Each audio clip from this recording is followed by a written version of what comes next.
नमस्कार दोस्तों, आज 9 मार्च वार सोमवार। मैं ट्रेडर M9 और आपका स्वागत है हमारे YouTube चैनल हंटर ट्रेड 144 पर। तो चलते हैं दोस्तों एक बार फिर से D1 के अंदर सबसे पहले। और अच्छा दोस्तों, ये थी D1 की लिक्विडिटी पॉइंट। ये इसकी बाय साइड की लिक्विडिटी और ये इसकी सेल साइड की लिक्विडिटी। अच्छा दोस्तों, ये मार्केट में आज क्या किया, सेल साइड की दोनों लिक्विडिटी को हंट किया यहाँ पे।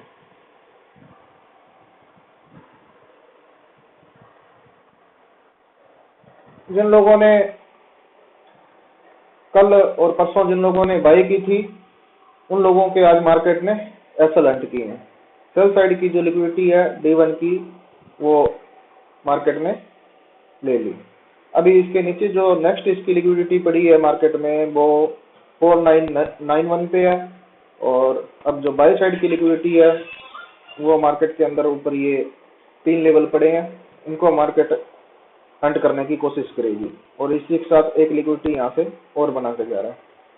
अच्छा दोस्तों, अभी जो गोल्ड यहाँ से बाइंग जा रहा है, उस क्यों जा रहा है और उसका क्या लेवल था, तो एक बार आपको इस पे थोड़ी सी मैं नजर डला दें। ये सारा जो काम है डिमांड और सप्लाई का है। तो सबसे पहले अपने चलते हैं H1 में।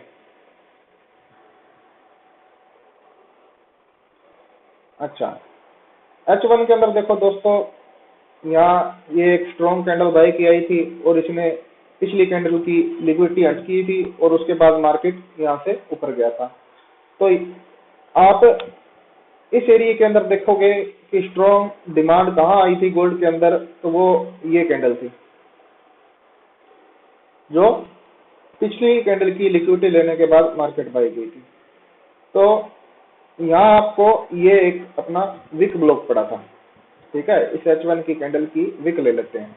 काफी मोमेंटम कैंडल थी, स्ट्रॉन्ग तरीके से इसने क्लोज कराई थी। तो एक ये हमारा विक ब्लॉक पड़ा था। इस तरीके से अपने इसकी विक ब्लॉक की कैंडल ले लेते हैं।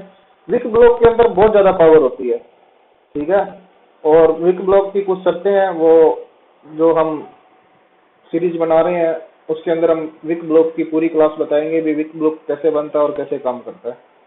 तो मैं यहाँ थोड़ा सा आपके सामने लेवल शेयर कर दूं भी, आपको थोड़ा नॉलेज हो जाए।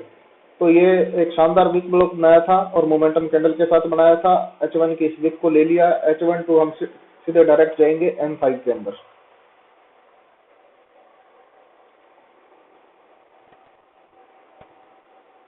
अब देखो, अपने को साफ पता चलता है कि गोल्ड बाय गया था तो यहीं से डिमांड आई थी और ये इसकी डिमांड का एरिया था। और इसके अंदर ये H1 की ये M5 की इंगल्फिंग बाय पड़ी थी। H1 के वीक ब्लॉक में M1 की इंगल्फिंग बाय थी। और यहाँ से हम क्या करेंगे, फिबोनाची के अंदर जाके इसका डिमांड लेवल निकालेंगे। तो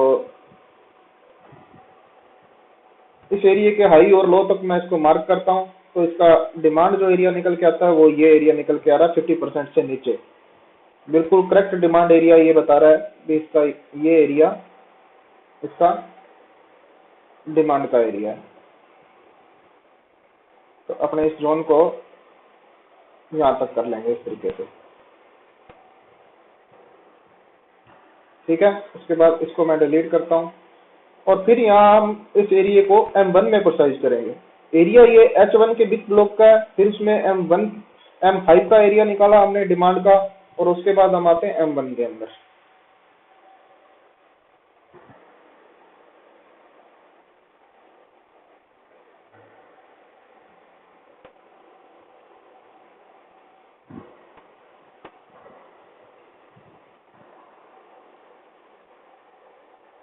अच्छा दोस्तों, अब M1 के अंदर मार्केट ने अपनी डिमांड कहाँ बनाई और इसमें स्ट्रॉन्ग बाइंग के एरिया कौन से हैं, तो उस पर नजर डालते हैं। तो M1 टू ये इनवर्स FBG पड़ा था।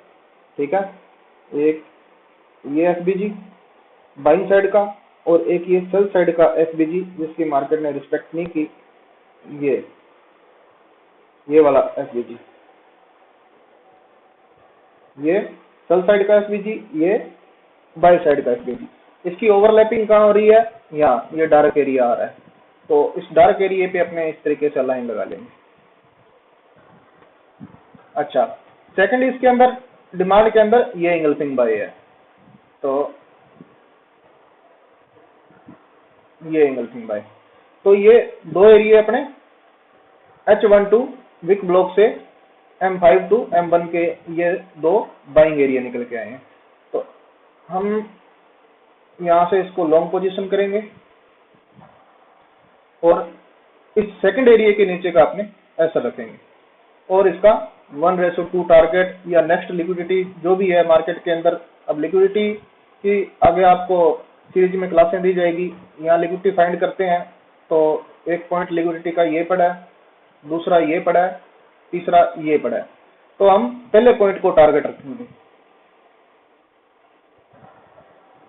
अच्छा, उसको अपने साथ साथ आगे ले चलते हैं। जब इस मार्केट इस लेवल पे आएगी तो हमें बाय करनी होती है दोस्तों।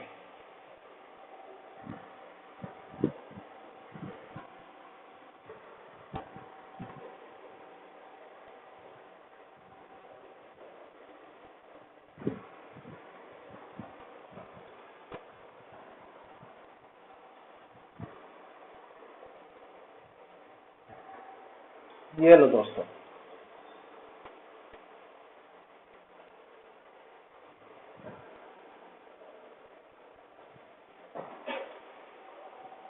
ये लो, ये आपके लेवल पे market I, touch and go, और आपके जो आपका टीपी था इसने तुरंत हिट कर दिया।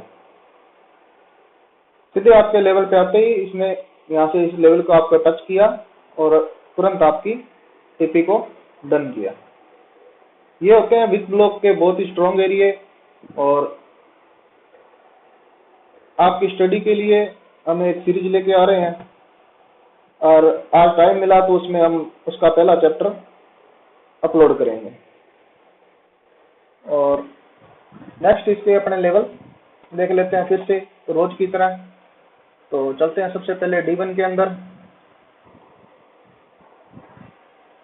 अच्छा, D1 की लिक्विडिटी को मार्क कर लेते हैं। ये हाई की लिक्विडिटी है और ये लो की लिक्विडिटी थी। इन दो लिक्विडिटी को ले लिया है, तीसरी लिक्विडिटी यहाँ पड़ी है। अच्छा दोस्तों, अभी क्या मार्केट पूरी तरीके से रेंज है, 4-5 दिनों से देखो एक ही जगह रेंज कर रही है, तो मार्केट के अंदर कोई साफ ट्रेंड नजर नहीं आ रहा है। तो ट्रेंड जब हमारा साथ नहीं दे रहा और हमें अगर कुछ स्ट्रॉन्ग लेवल समझ नहीं आ रहे हैं, तो हमें क्या ट्रेडिंग से अवॉइड करना चाहिए।